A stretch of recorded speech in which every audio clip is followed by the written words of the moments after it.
I would like to introduce you guys to my new caddy for the morrow's round. Just picked him up actually. He's going to tour with me the rest of the year. I think he's going to do great. Just got to get the bag on his arms. He can't really reach the discs with his hands, but he's got some eyes right here. Oh, okay. Right there. His name's Tommy. Tommy the T-Rex. So yeah, we're gonna go out there and show this world a thing or two.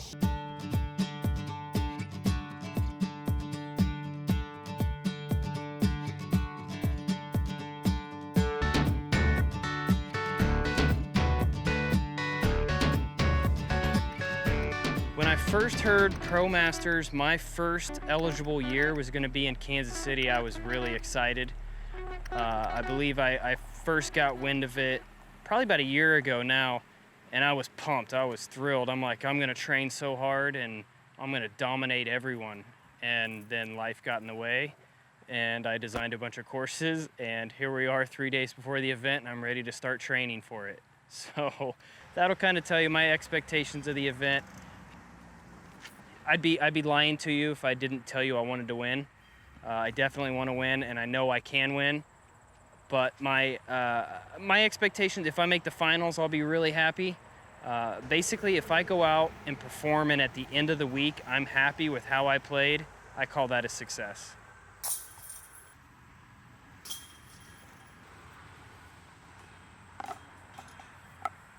I got my start in disc golf way back in high school, actually, back in 1995, 94, somewhere in that area. I was actually a gymnast. I did a lot of gymnastics growing up, and a couple of my coaches and good friend Jim Ramsey, Mike Gentry, and Don Carter actually all had introduced me to the sport. I was getting back into gymnastics, and they played disc golf, and I'd heard of it. I actually grew up not too far from this park, right on the other side of the highway, here at Jones Park, and yeah, it's really hard in a small community not to know about what disc golf is. And traveling through the park, you know, hanging out here as a kid, seeing the baskets, I was familiar with it, but I never really started playing until I was in high school. And like I said, Jim and I, a good friend of mine, we just got hooked and just started coming out and playing, and just kind of started to steamroll from there. My disc golf influences back then when I first got started, there was a bunch of players in the Midwest that were really, really solid players. LaRon Harris was a big inspiration for me, the Who Man up in Kansas City. I kind of modeled my game after him, actually. I studied his game. I had some video of him, studied the form, and tried to mimic it as much as I possibly could. So he was a huge influence for me, and still is, still a close friend of mine today.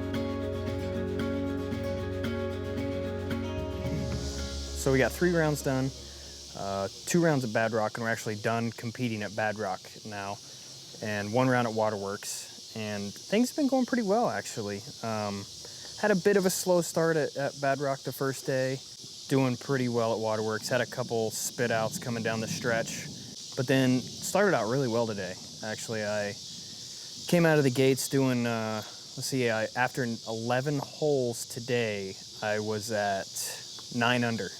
So I was really happy with the way things are going. Then we hit it back up, and I kind of sprayed my drive just a little bit off to the left side of the fairway. Ended up taking a bogey, and missed a couple putts on the next 3 or 4 holes, and ended up shooting an 8 under. 8 under 54, which actually jumped me up 2 cards to the second card, and kind of a log jam there, and just a few strokes out of making the final 9 at this point. So we got 2 more rounds to go. Not being able to get the full practice time in is it's kind of a bummer, and there could be time for it. I mean, you can always make time to go out and practice, but at the end of the day, when I've been traveling as much as I have, I mean, just in the last 2 months alone, I've probably been home for 7 or 8 days over the last 2 full months. So that kind of gives you an idea of how much traveling I've been doing it, and all of that, with the exception of the 2-week trip to Europe, was involved in course design.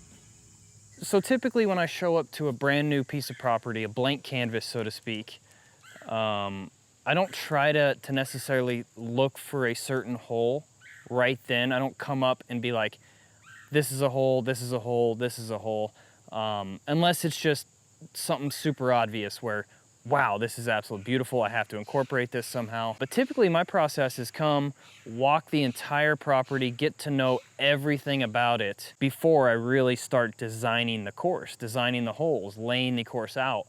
And then from there, what I'll do is I'll start with a hole number 1, and I'll try to start with a hole number 18 or 9, depending on if it's a 9 or an 18 hole course.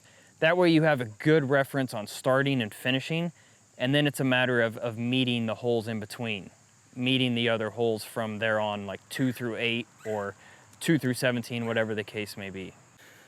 I think my favorite part of the design process is coming back to the property, not necessarily after everything's done, but at least after everything's been kind of carved out, all the trees that I've asked have been removed, to come out and actually see the lines, you know, that I can personally visualize through the woods.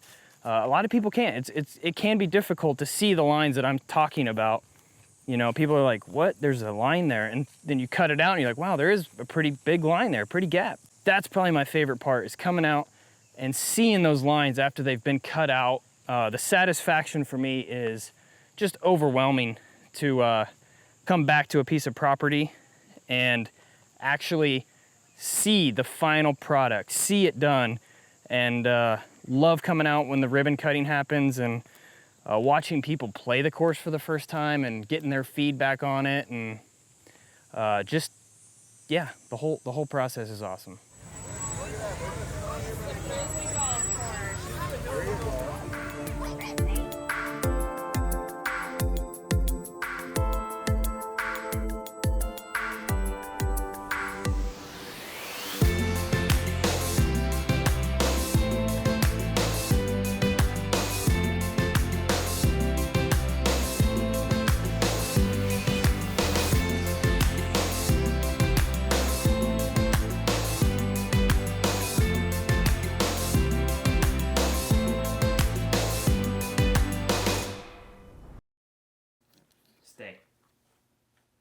Stay.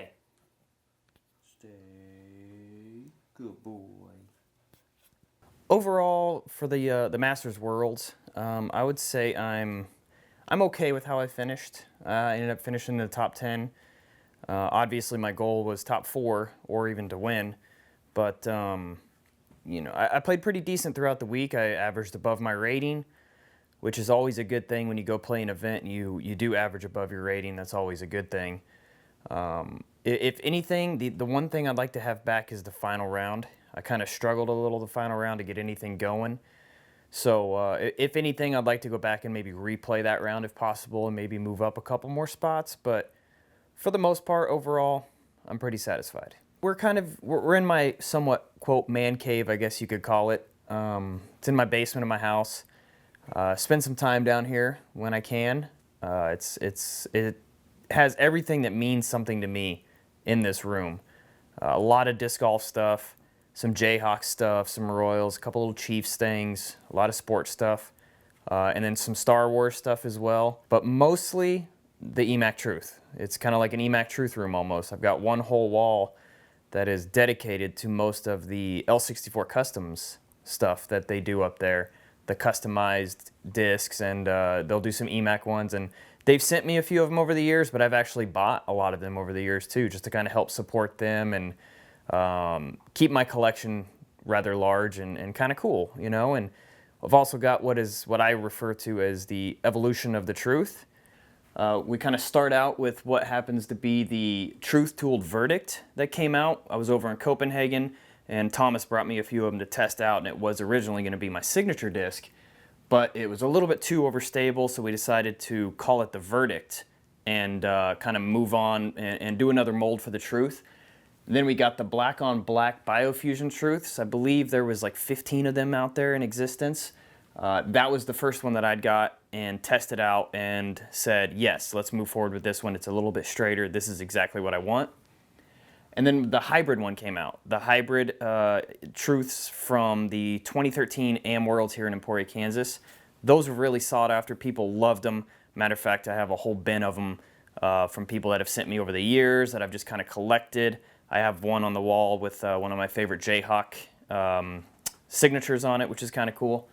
And then the first run stamp came out. It was a very limited run of those as well, but it was the same mold as the previous two. And then just the normal old stock stamp of the Lucid Truth. And then, you know, the Lucid Truth started flying a little straighter and a little more understable than I really wanted it to, so we kind of got together and decided, hey, let's do something about this. Let's make it a new mold and make it a little bit more overstable and call it the EMAC Truth. So the first one that they sent me was the prototype mold, and I was instantly hooked. Right then I knew this is exactly what I wanted. So it kind of fits between that, the Lucid Truth and the Verdict. It's kind of perfectly right between the two stability-wise. So that's the prototype one, and then of course on the end would be the normal stock stamp EMAC Truth. So another thing I'd like to talk about is this piece right here. It's got my silhouette on it, and my father actually gave it to me when we moved into this house. It's kind of like a housewarming gift.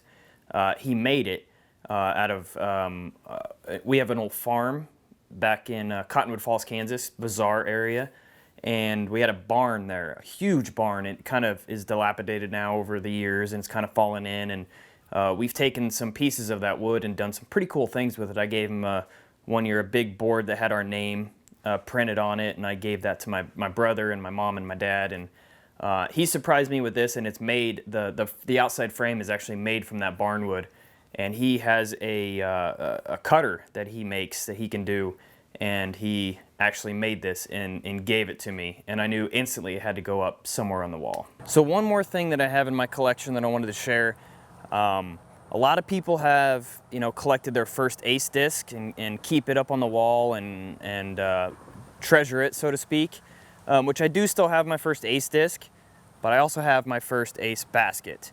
This was Jones West hole number 12, and when we upgraded the baskets to veterans, or actually they're the Latitude Pros out there now, we took these out of the ground and we donated them to schools around town, fraternities, sororities, whatever the case may be.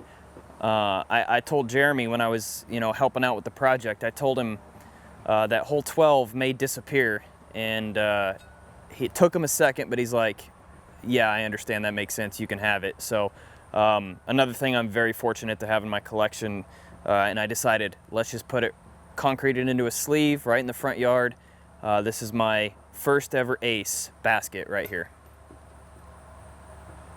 You know, in the future, I suppose, when I'm kind of maybe too old to do this or potentially gone, something I would like people to look back and remember me on would be great player. One time I was a great player that, you know, was known for my putting. You know, I had rounds where my putter would never touch the ground. That and of course now, you know, you ask me this question now. If you asked me this question 10 years ago, would have been a different answer. But now it's being a great player and being known for one of the best designers out there that, you know, leaves his mark on courses and different properties throughout the country and potentially world one day. So yeah, I think that's pretty much what I want people to remember me by.